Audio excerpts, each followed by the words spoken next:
Je laisserai Laurent traduire par la suite ce que je viens de dire, mais en quelques lignes, je vais commencer par la première question qui est à propos de l'urbanisme. Et je dirais, pour faire simple, le premier qui y répond démarre, et ainsi de suite, chacun dans le respect répondra, et on essaiera de garder le temps de parole de chacun. Étant donné qu'on n'a pas le temps de commencer à tirer pour l'un et l'autre, sinon on n'est pas parti. Donc, je te laisse traduire peut-être. Dus we zullen nu echt beginnen met het debat. Dus we hopen dat iedereen heeft respect voor het woord van iedereen. Omdat verschillende mensen moeten vroeger komen, dus we zullen proberen inderdaad goed te verdelen en de verschillende thema's aan te brengen. Dus nu Zoltan zal de eerste thema voorstellen. Donc la question est simple, cela concerne l'urbanisme à Aachen. Ces derniers temps, l'urbanisme sauvage fait malheureusement disparaître le certain cachet rural que Aachen possède ou possédait. Et donc certains Aarenois se sont installés, ou certains futurs Aarenois se sont installés justement pour ce côté villageois, calme, paisible et beau. Quel est l'avenir aujourd'hui, si vous êtes élu, pour cet espace public aarenois?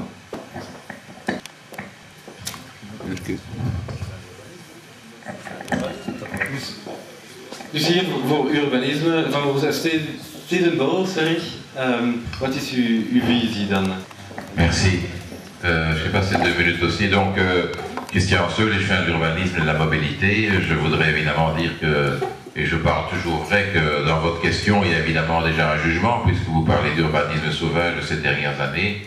Moi, je pense qu'à Aachen, de gros efforts ont été faits pour à la fois développer ce qui est quand même une partie de la ville. Il n'y a rien à faire. Je vous rappelle qu'on est passé de 145 000 à 165 000 habitants rien que sur les territoires de la ville en 4 ans et qu'on file dans les années qui viennent sur 200 000 habitants. Donc il faut loger ces personnes-là, c'est aussi une solidarité, une responsabilité. Alors en matière d'urbanisme, je peux vous dire qu'on a tâché de garder par exemple des gabarits tout à fait adéquats par rapport à ce qui était construit. Il y a eu beaucoup de terrains qui ont été vendus et beaucoup de promoteurs qui ont acheté. Je rappelle à ceux qui sont présents dans la salle et qui étaient aux commissions de concertation, que ce soit la rue de Verdun, où on a obligé toute une série de maisons unifamiliales à être construites, que ce soit tous les coins rue Twenning, etc. On est resté dans les gabarits. Secondement, ce sont évidemment aussi des terrains qui étaient des terrains à bâtir. Je pense que chacun doit faire en sorte qu'on partage le développement de la ville. Pour ce qui est de l'espace public, je pense effectivement, et je vais très vite parce que nous sommes nombreux, qu'il est important de garantir cet espace public, notamment par une adéquation en matière de voirie, l'installation de la zone 30 dans tout le centre du village de Aachen. Je crois qu'un effort a été fait par la rue de Verdun-Bis, on l'a dit tout à l'heure, mais il est évident que maintenant on doit s'attaquer à la remise en état de la rue de Verdun en tant que telle. Donc je crois qu'il y a eu aussi un développement pour la première fois dans ce quartier-ci d'une vision d'un schéma directeur, aussi une étude de faisabilité sur l'ensemble de l'îlot Aachen-Berg. Et donc il y a une vision, même si Aachen est appelé à se développer comme les Dovrimbe, comme d'autres coins de la ville, il n'y a rien à faire. La ville est ce qu'elle est et elle croit. Merci. Entre Marie et Alain Courtois. Voilà, donc sur cette question, c'est une question qui me tient beaucoup à cœur, parce qu'en fait, effectivement, ce qui est important ici, quand on sait qu'il va y avoir un développement lié à l'accroissement de la population, c'est de mettre tout le monde sur pied d'égalité et d'informer chacun de ce qui va arriver. Je ne pense pas que tous les quartiers de Aachen doivent être densifiés. Je pense qu'on déterminer des zones où les gabarits vont rester unifamiliaux et des zones où éventuellement on pourrait construire un petit peu plus d'étages. Mais ça, on doit pouvoir le savoir à l'avance. Je dis, c'est pas une question d'opportunité. Je crois qu'il y a un permis. Et donc, je crois qu'effectivement, il y a d'une part un plan d'aménagement global qui doit être dessiné pour sauvegarder le caractère vert de la commune, pour sauvegarder ces espaces verts qui sont précieux, pour sauvegarder justement des espaces de rencontre, des jeux, de développement d'infrastructures, et puis définir pour dire à chacun qu'est-ce qu'il peut faire et qu'est-ce qu'il ne peut pas faire quand il est promoteur immobilier et qu'il veut investir sur Aaren. Et ce n'est pas le cas aujourd'hui. Donc c'est un engagement fort pour dire les Aarenois doivent participer à ce processus de réalisation d'un plan d'aménagement qui dira comment leur commune va évoluer dans les 15 prochaines années. Continue. Pas de demander avant, je pense. Oui. On va respecter un petit peu la chose. Merci. D'abord, je voudrais quand même revenir sur la question 1, qui était le candidat. Bon, je signale quand même que nous avons placé dans les 10 premiers le 9e candidat, ça veut dire en ordre très utile. On peut dire qu'on s'intéresse à Aaren, mais il faut des actes. Et les actes, c'est mettre un candidat en position éligible pour représenter ici Aaren. L'urbanisme. Je suis assez d'accord avec ce qui vient d'être dit. Il faut probablement refaire une analyse générale de Aaren en termes urbanistiques, mais surtout en termes de sauvegarde et de préservation des espaces verts. C'est un des derniers espaces verts de la ville et il faut absolument le sauvegarder ici. Deuxième élément, je pense que Aaren doit être considéré comme une opportunité. Et pour l'instant, on a l'impression que Aaren est un peu le rejeter. Mais ce n'est pas faire de ce quartier un up, le faire progresser. C'est au contraire le faire régresser. Et on le fait régresser parce qu'on veut absolument construire et amener du logement dans toutes les parties de la ville de Bruxelles. On veut absolument continuer cette politique de logement sans concertation, mais du logement. Moi, je suis ici à Aaren certainement pour le logement unifamilial. Il faut le sauvegarder à tout prix. C'est un poumon vert de la ville et je veux, dans le plan d'urbanisme, avoir tout un projet de mobilité sur la partie de la ville. Ce n'est pas seulement un train, c'est savoir rentrer ici, sortir ici, faire des promenades à vélo, faire des promenades piétonnes, être ici un peu comme dans un village dans la ville. C'est le dernier vrai village de la ville. Sauvegardons cette image-là, cette idée-là, et faisons en sorte qu'on ait un plan général pour Aaren, un plan nouveau. Merci.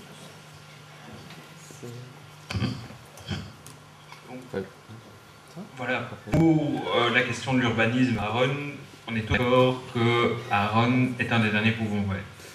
On est tous d'accord aussi que la ville va continuer de s'étendre. Et donc, il va falloir pouvoir trouver une adéquation entre le développement de ce bâti et la préservation des espaces verts existants. Mais il faut aller plus loin. Il ne faut pas simplement essayer de préserver ce qui existe. Il faut aussi créer des espaces verts. Dans les projets immobiliers que nous aurons, dans le développement du bâti que nous aurons, prévoir des espaces verts, des intérieurs d'îlots, prévoir une verdurisation accentuée des projets que nous allons mener pour maintenir le caractère vert de Aaren, mais également le développer. C'est la première chose. La deuxième chose, je rejoins assez Marina J, on est aussi volontaire, mais dans tous les quartiers, et tous les quartiers c'est également Aaren, du développement d'un plan directeur, du développement d'un plan directeur, développement du quartier, c'est beaucoup de développement, dès le début de la législature et en concertation avec les citoyens, pour effectivement prendre le temps de retourner écouter les citoyens, écouter les habitants et leur demander, voilà, sur les 6 prochaines années, quelles sont vos priorités, quelles sont vos demandes aux politiques, et à nous, après, de les prendre et de les mettre dans nos projets concrets au quotidien pour le développement du quartier. Ça, c'est avoir une véritable écoute envers la population, et c'est le projet qu'on a envie de développer ici pour Aaren, notamment en termes d'urbanisme, mais ça doit s'adresser également en termes de mobilité, de développement des infrastructures. Donc prendre le temps d'écouter les habitants pour définir le plan de développement du quartier et le schéma directeur en matière d'urbanisme, maintenir le caractère vert de Aaren, mais également le développer avec un vrai plan de verdurisation dans la construction des bâtis et dans la construction, dans les prochaines constructions qui vont arriver ici dans le quartier. Bien.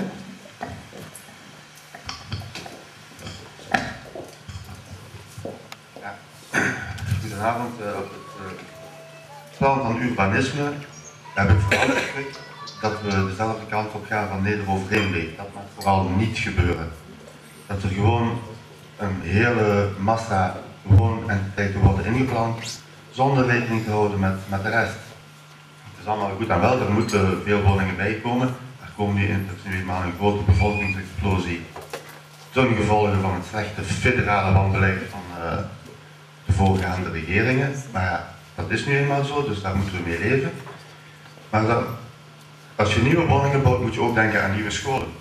Dat hangt allemaal samen. Mobiliteit, scholen, werkgelegenheid, crèches. Er moet een globaal plan komen.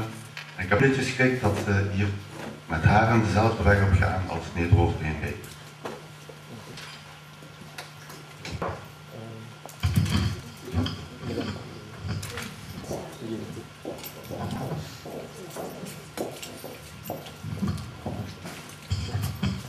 Quand vous dites que c'est l'urbanisme sauvage, vous appelez quoi exactement l'urbanisme sauvage? C'est quand même des gens qui ont reçu des autorisations pour faire des constructions. C'est pas comme ça qu'ils ont été construire une maison quelque part. Tout à fait. Oups. Donc c'est pas de l'urbanisme sauvage. En fait, c'est ressenti comme ça de la part des habitants, dans le sens que il y a un acquis, il y a un village, et on espère, c'est présenté un soir aussi, qu'on puisse garder une partie du verre et pas seulement dire tiens voilà il y a l'espace, en effet c'est du bâti, il y a la région qui a décidé que c'est en effet une zone habitable et donc on peut mettre du bâti partout sans penser à des espaces verts et les services liés à tous ces trucs. C'est un peu ça l'idée de Sauvage. Mais il y a un moment, si la population s'agrandit, il faut les loger. Oui. La question... On attend les propositions justement pour ça. Donc vous voulez que votre endroit reste un village, mais vous voulez qu'il devienne une ville. Alors il y a un moment, il faudra faire un petit choix. On peut garder l'aspect nature, vert et tout, et construire.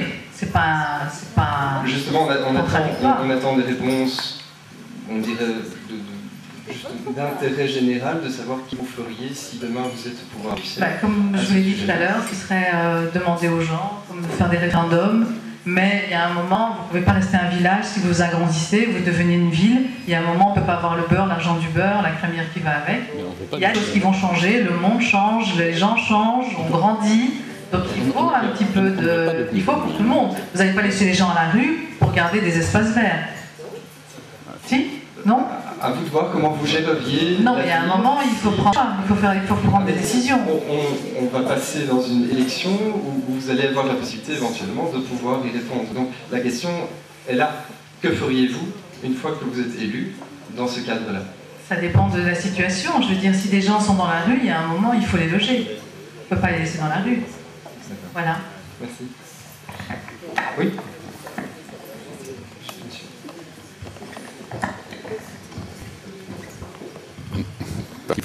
Merci. Sur cette question, je rejoins tout à fait M. Courtois. Clairement, nous avons ici une ville qui est un village dans la ville qui doit le rester. Alors, ça ne veut pas dire évidemment qu'on ne doit plus construire, clairement. Je vais reprendre un peu la critique qui a été faite sur le bâti sauvage. Ce n'est pas parce qu'une demande reçoit une autorisation de la ville que malheureusement elle n'est pas considérée, ne peut pas être considérée comme sauvage par les habitants. J'ai vu beaucoup de et qui étaient des horreurs absolues, soit en termes de gabarit, soit en termes d'esthétique. Les espaces verts, c'est extrêmement important, il en reste presque plus à Bruxelles. Dès qu'un projet, je comprends qu'à un moment donné, quelque part, il faille que l'on loge des gens. C'est une chose malheureusement inévitable. Mais à partir du moment où un projet sort du cadre normal pour une commune, je pense qu'il est clairement indispensable de demander aux habitants leur avis, notamment par la question du référendum. C'est quelque chose qui est dans notre programme et que je compte appliquer au maximum pour toutes les décisions importantes qui interviennent dans toutes les communes, notamment à Aven.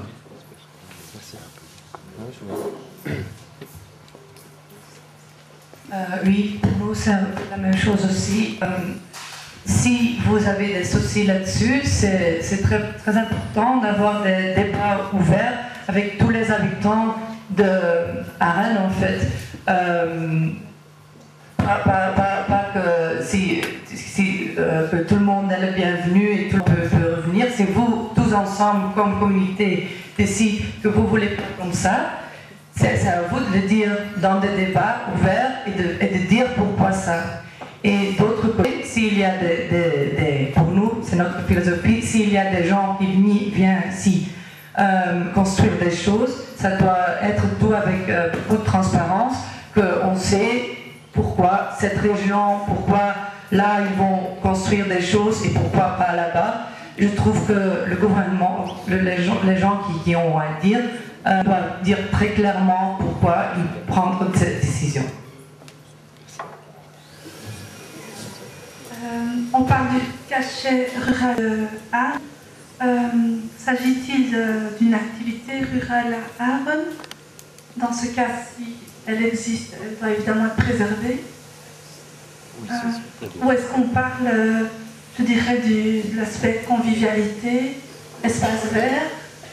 Les deux, il y a les deux. Les deux, d'accord. Dans ce cas-là, donc, comme je vous disais, l'activité rurale est préservée. Et cet aspect convivialité se trouve également dans notre programme, notamment parce qu'on trouve que les familles doivent davantage être autonomes en acquérant leur logement, en devenant propriétaires. On trouve que ça donne la convivialité dans les quartiers. Et d'autre part, également, comme il a été dit, le développement des espaces verts ont une grande honorabilité.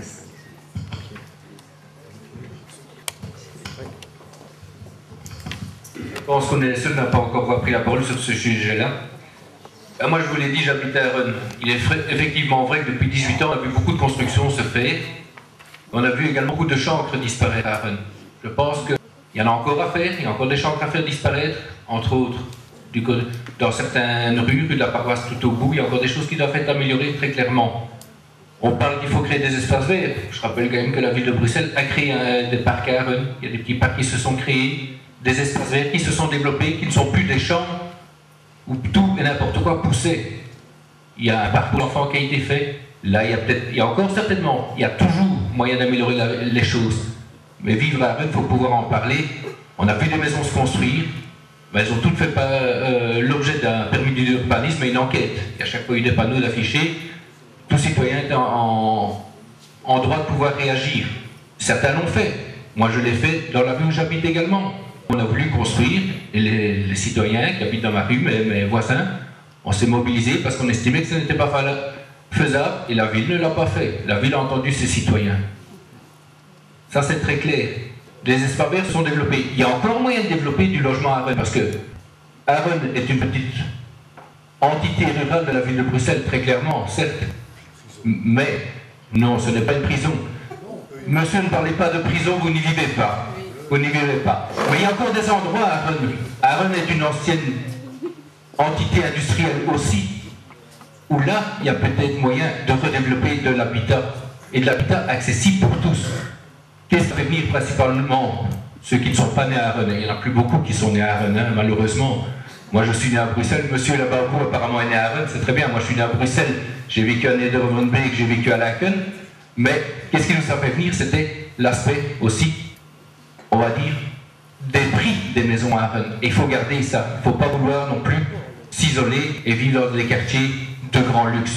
Il faut que le monde puisse pouvoir acheter et avoir droit au logement en achetant son propre logement à Aaron et à Bruxelles. Très bien, merci. Tu peux ne pas me couper à chaque fois? C'est obligé de te couper. Si personne d'autre a des remarques par rapport à ce qui a été dit par les autres,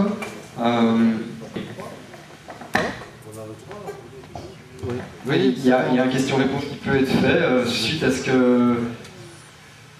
Ben, voilà, je vais revenir sur mon sujet. J'habite pas à Aaron, mais au moins, monsieur, j'ai travaillé dans une prison. Donc, je sais de quoi je parle. Et je peux vous garantir qu'une fois qu'il y a une méga prison installée à Aaron, que tout le caractère de la commune va changer. Ça, c'est garanti. Et donc, bien, quand on parle et qu'on nous dit tous que c'est un dernier village, que espace vert, etc., eh bien, ça va changer fondamentalement une fois qu'une méga prison, c'est-à-dire que la prison de Saint-Gilles, de Berkendal et de Forêt vont être mis ensemble ici.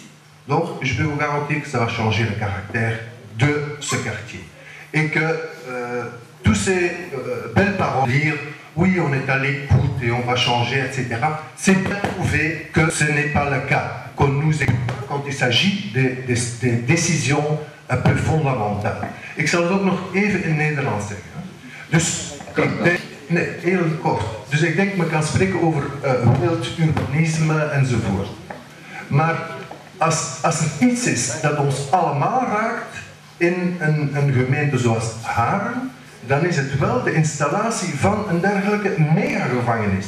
Dat verandert gans het karakter van een gemeente en het spijt mij dus dat er daar geen partij over tussen komt, omdat men liefst dit dossier wel naar achter duwt. Dus enige eerlijkheid in het debat vergt dat men zegt, ja, kijk, we gaan dat inderdaad doen en dat heeft die en die gevolgen en dan kunnen we nog eens discussiëren. Mais pas, on est à l'écoute, etc. Tandis qu'on fait exactement le contraire. We gaan dus terecht naar de majoriteit gaan en een beetje zien. Que pensez-vous? Que pensez-vous effectivement des remarques par rapport à cela? On passe de l'urbanisme à la prison, peu importe. C'est vrai que c'est un sujet qui est sensible ici à Arronnes par rapport à cette prison. C'est peut-être le moment peut-être de donner un avis en tant que...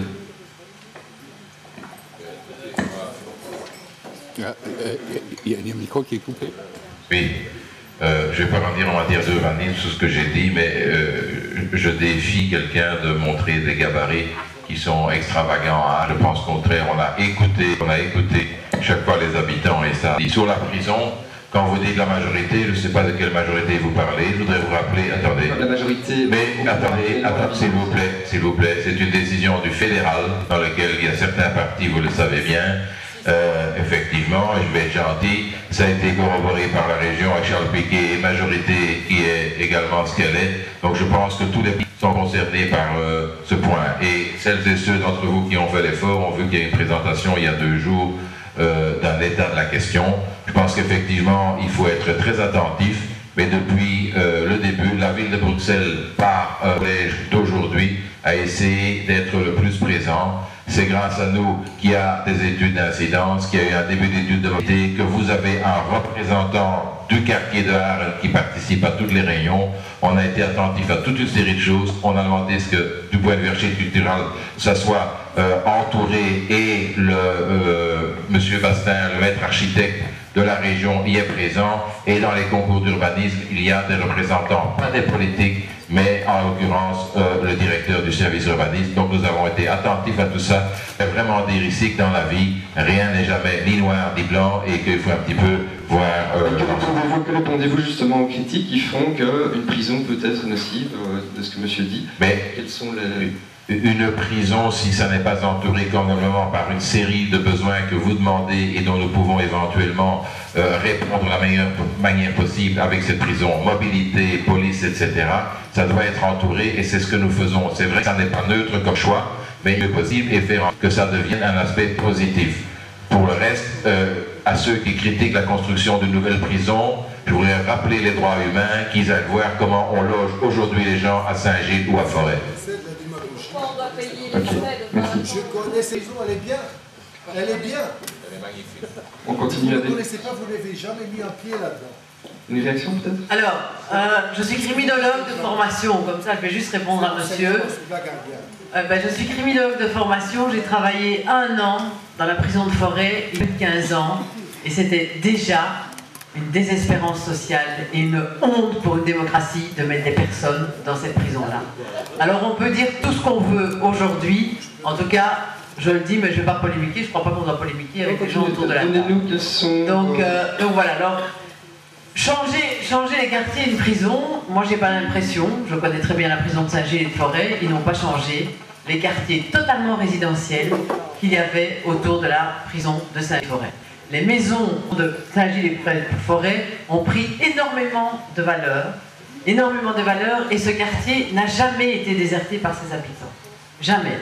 Alors, d'abord je soutiens, je suis au gouvernement, je suis au Parlement fédéral. Je suis au Parlement fédéral, et donc c'est effectivement tous les partis de la majorité, de l'ancienne majorité, qui ont pris une décision. Et puis c'est tous les partis de la région qui ont pris une décision, et puis la ville prend responsabilité tout en soutenant les habitants dans leurs revendications. Et nous allons continuer à travailler avec vous pour que les revendications, dans toutes les matières, seront prises en compte. Effectivement. Donc voilà, je ne vais pas dire aujourd'hui de manière démagogique que la prison ne viendra pas à Arronnes, parce qu'effectivement des décisions ont été prises à différents niveaux de pouvoir, par consensus de l'ensemble des partis. Merci. Alain Courtin ?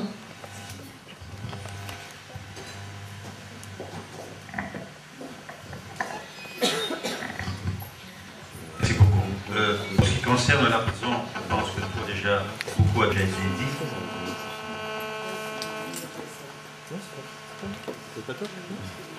Je voulais simplement poser la question en ce qui concerne la prison pour qu'elle devienne effective. Hein? Il y a donc la concertation, il y aura les habitants devraient être concertés, elle devra se mettre effectivement dans un environnement dans le cadre du plan général, etc. Mais avant qu'elle soit effective, il faudra régler un tout petit problème, qui est quand même un gros problème, c'est le transfèrement des détenus entre ici et le palais de justice.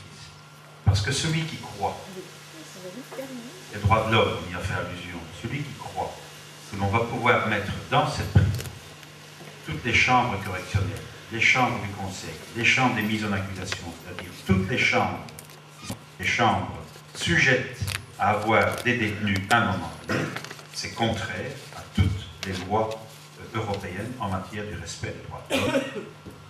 Une prison est une prison, un palais de justice. On ne met pas un palais de justice dans une prison ou inversé.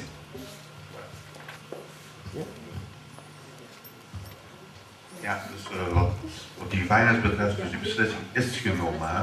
Dat niemand zich illusies maakt dat die gevangenis er niet komt, want die komt er dus wel. De federale overheid heeft de gronden aangekocht en die gevangenis zal er komen. En dat gaat sowieso voor veiligheidsproblemen zorgen, want de gevangenis ligt veel te ver van het justitiepaleis. De gevangenen, elke dag zal er een transport zijn van gevangenen die naar de raadkamer moeten, of die moeten voorkomen voor de commissie. En die zullen moeten begeleid worden door de politie en dat is inderdaad een veiligheidsrisico. Laten we ons er allemaal zeer bewust van zijn. Kan iedereen nog afkomen met er zal een referendum gehouden worden. Laat u niet wijsmaken, de gevangenis komt.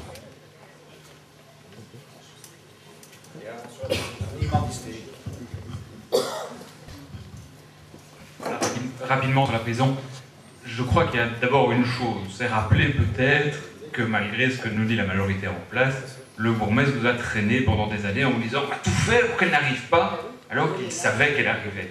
Et ça, il l'a reconnu au conseil communal, j'ai plus les dates en tête, mais je sais qu'on avait posé les questions et qu'on s'est rendu compte que le bourgmestre nous a dit encore à un quartier non, elle ne va pas arriver, alors qu'il avait déjà donné son cœur de principe. Si ça, c'est écouter la population, moi, j'ai pas la même définition. Deuxième chose, maintenant je prends acte. La prison va arriver, c'est une décision fédérale, il va falloir la gérer. Et la gérer, ça veut dire quoi? On nous dit maintenant, on essaie de nous la vendre en disant on va mettre des infrastructures, on va vous donner ce que vous avez besoin grâce à l'arrivée de la prison. D'accord. Mais alors je veux un engagement, et c'est l'engagement que nous on essaie de prendre, qu'on va essayer de tenir, mais ça, il va falloir le faire avec la région et le fédéral.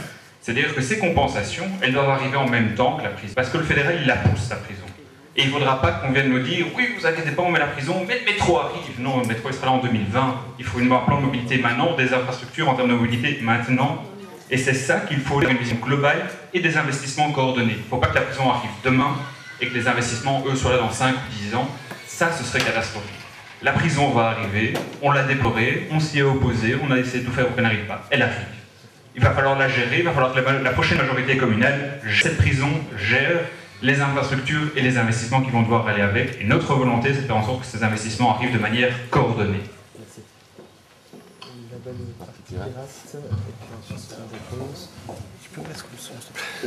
Je suis obligé de couper, sinon ça fait du souffle. D'abord pirate, non? On y arrive, on y arrive. Je crois que c'est intéressant pour tout le monde, et effectivement, je pense que ça concerne tout ce qui est police, donc on va terminer avec partie pirate, et peut-être encore une réponse très très brève pour avancer. Non, la seule chose que moi je sais là-dessus, c'est que c'est une décision qui est prise il y a quelque temps, et pour le moment, il y a des gens qui sont contre, mais en même temps, et c'est ça que pour nous, ce sont des problèmes, il y a déjà des architectes et tout le monde qui est là-dessus, qui sont payés avec nos impôts pendant des années. Et cette décision et cette proposition d'architecture et tout ça, c'est déjà fait. Le peuple oui, on a décidé et maintenant, vous pouvez vous poser. Et pendant des années, on paye et on paye et on paye. Et ça sont pour moi les problèmes. C'est pas si ça va plus parce que ça va venir, mais tout le temps, c'est payé. Merci. Très court et on passe ensuite au sujet de la police. Juste 3 phrases. C'est-à-dire qu'on dit qu'elle va arriver pour nous.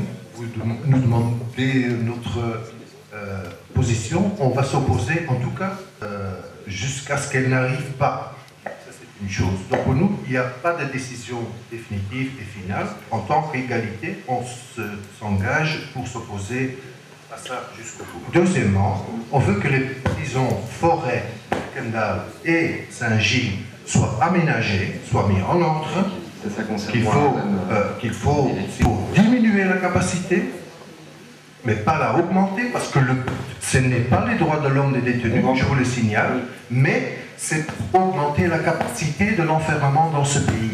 Et bien, nous, on vous dit tout simplement que dans les années 70, on avait 5 000 détenus, maintenant on a le double. Peut-être qu'il faut revenir en arrière. On va passer encore à la dernière intervention de Marine Nagui, et ensuite on passe au sujet police, qui nous intéresse tous également. Effectivement, la prison, c'est un exemple de non-transparence. Moi, j'ai personnellement interpellé, comme Fabien l'a dit, au moins 3-4 fois au conseil communal, sans avoir une réponse claire. Et au niveau de la région, il n'y a pas dans l'accord de majorité la décision de la prison. C'est une décision qui est suivie et prise essentiellement par Charles Piquet, qui est par ailleurs aussi le bourgmestre de Saint-Gilles, qui depuis 89 se bat pour que la prison quitte sa commune. Pourquoi? Parce qu'il souhaite en faire un quartier à développer. Et donc c'est une question logique immobilière dans cette région, avec des personnes qui sont à la fois ministre-président, à la fois bourgmestre, et donc qui prennent des décisions qui ne sont pas simplement la question de la salubrité de la santé des prisonniers, un vrai problème, un vrai problème. Et donc quand on dit tout va se faire, c'est décidé, attention, alors on leurre les gens. Parce qu'il y a un permis d'urbanisme qui devra être délivré, il y a une étude d'incidence qui est promise, il y a un suivi avec un comité d'accompagnement, etc. Quelle sera la capacité d'action? Il y a le problème du palais de justice, il y a le problème des coûts pour la zone de police, jamais résolu et auquel le bourgmestre ne m'a jamais donné de réponse. Donc je pense qu'il y a quand même pas mal de choses qui sont sur la table et qu'à un moment donné, on peut aussi réfléchir pourquoi ne pas rénover une partie des prisons de Saint-Gilles et des Forêts et créer une prison d'une autre taille, éventuellement avec une série d'enjeux ici sur Arles. Voilà, donc tout ça, je pense que démocratiquement, une nouvelle majorité peut quand même en débattre. Merci. On va passer rapidement à la prochaine question, qui est plus le cas de la police à Arnhem. Donc, on sait tous que Arnhem est légèrement isolé de la zone de police en tant que telle. On le vit, en tout cas, c'est pas toujours évident. Et pour améliorer cette sécurité, pour rendre les interventions plus efficaces, plus rapides, pour diminuer finalement ce sentiment d'insécurité, quelles seraient, selon vous, les options que vous alliez prendre en tant que nouvel élu? Mais écoutez, je pense qu'augmenter la sécurité et donc lutter contre la criminalité, mais aussi contre ce qu'on appelle les incivilités, le manque de civilité, c'est bien ça. C'est une des priorités principales à Bruxelles et donc aussi à Arnhem. Qu'est-ce qu'on veut faire? Je pense qu'il faut revaloriser l'agent de quartier, donc c'est vraiment installer une police de proximité. C'est aussi créer un nouveau district Haren-Neder-Overheembeek in de Wand, avec une propre brigade qui peut intervenir rapidement, 7 sur 7, 24 sur 24, donc qui peut vraiment agir rapidement. Maar het is toch ook wel de burgerzin van mensen terug onder de aandacht brengen. Want je kan natuurlijk niet op elke hoek van de straat een agent zetten. Ik denk dat we meer en meer mensen ook wel moeten wijzen dat mensen niet alleen maar rechten hebben, maar dat mensen ook wel plichten hebben. Het is een stukje kansen geven aan de maatschappij, maar er toch ook wel op toezien dat mensen die kansen nemen en dus wijzen op burgerzin, wijzen op het verantwoordelijkheidsgevoel dat elk van ons toch moet dragen in zijn straat en in zijn wijk.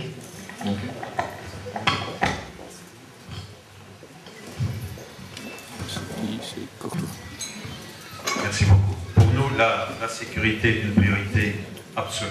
Et à Arnhem, nous le disons depuis longtemps, Jens y a fait allusion tout à l'heure, il est nécessaire, plus qu'ailleurs, ici encore, d'avoir un commissariat de police ouvert 24 heures sur 24. 24 heures sur 24. Un commissariat de police moderne, où l'on met des gens performants, qui ont les meilleures méthodes informatiques. Donc un vrai commissariat de police, ici, à Aalen, ça nous paraît essentiel. 2, à côté d'un commissariat de police moderne et ouvert et proche, donc pas besoin de district de Neder-Overijnbeek, il suffit que le pont soit fermé et on ne sait pas passer.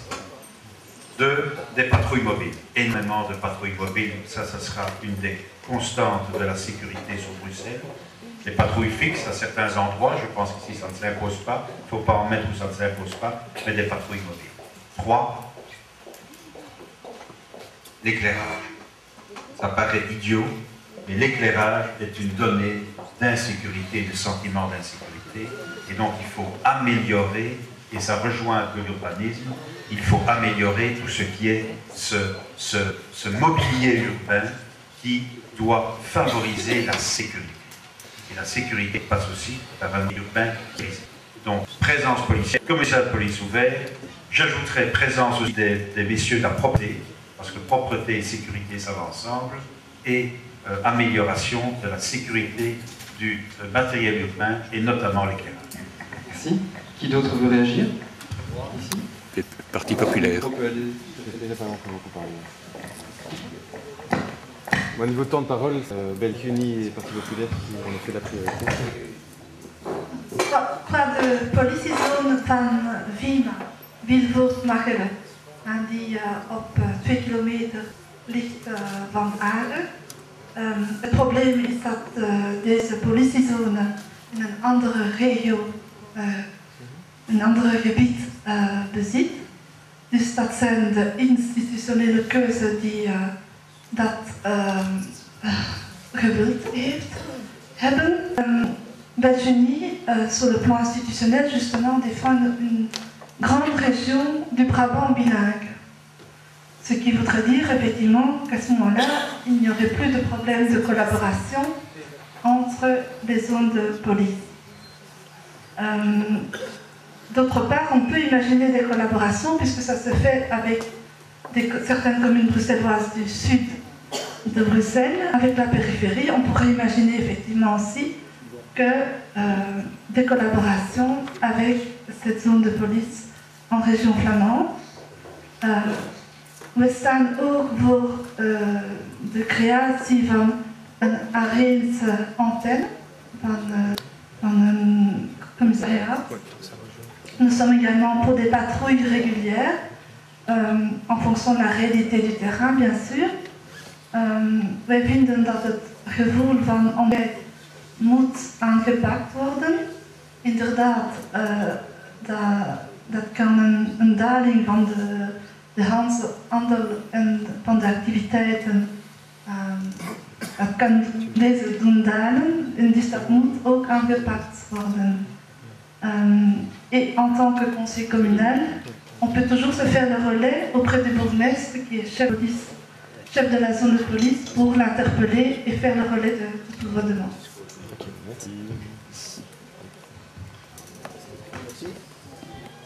Merci. Donc, oui, le problème de la sécurité est évidemment pour nous un problème majeur. C'est clairement la priorité. Ça me pousse assez de voir tous mes collègues des autres partis qui, aujourd'hui, en font leur priorité des priorités, alors que jusqu'à quelques mois avant les élections, c'était plutôt dans le sable. Oui. On va communiquer sur ce problème-là. Le de la police est vraiment un problème particulier à toute la région bruxelloise.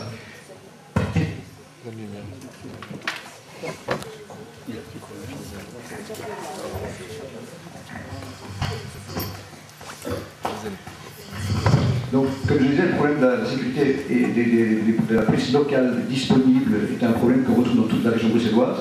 Il est particulièrement aigu ici à Aaren parce que malheureusement la zone de police la plus proche c'est des Verts et qu'il n'y a aucune communication finalement entre ces polices. Conclusion, quelles sont nos solutions? Mais bien entendu, il faut absolument qu'il y ait un commissariat ouvert ici, local, ouvert 24 heures sur 24. Ce problème, je le retrouve, moi j'habite Laken, j'ai un commissariat à 50 mètres de chez moi, il est fermé la nuit. C'est incroyable, ce n'est pas normal. Il faut des patrouilles de police. Il faut absolument que l'on puisse effectivement se dire que s'il y a un incident, ils ont quelqu'un qui est disponible dans les 2 minutes. On ne doit pas attendre une demi-heure, même pas 10 minutes. 2 minutes est un délai normal d'intervention. Je rejoins M. Courtois également sur le problème de l'éclairage, bien entendu. L'infrastructure va faire que la criminalité peut ou non se développer. Sans un éclairage correct la nuit, bien entendu, tout endroit peut devenir potentiellement un coupe-gorge. L'installation de caméras peut résoudre le problème. Nous sommes, particulièrement, nous voudrions que les zones de police soient fusionnées, ce qui réglerait pas mal de problèmes également. Voilà, c'est un peu toutes nos solutions.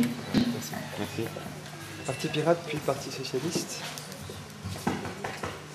Je voulais simplement dire un mot sur les propositions qui ont été lancées. Toutes ces idées, elles sont intéressantes, mais il faut que ça soit rendu plus clair combien de ces propositions et tirer ça. Ça veut dire si vous dépensez de l'argent pour ouvrir un commissariat 24 heures sur 24, créer des patrouilles mobiles, installer des caméras, pourquoi pas, mais ça veut dire que vous prenez de quelque part, cet argent, ça vient d'où? Et aussi ça, ok, c'est un peu absurde qu'il n'y avait pas un commissariat ici. C'est vraiment parce que je trouve aussi qu'il doit toujours être un commissariat dans le coin, mais je comprends pas, super moderne. Du coup, ça doit être super grand, super moderne, avec tous les blabla. Ouais, ok. Ok, merci.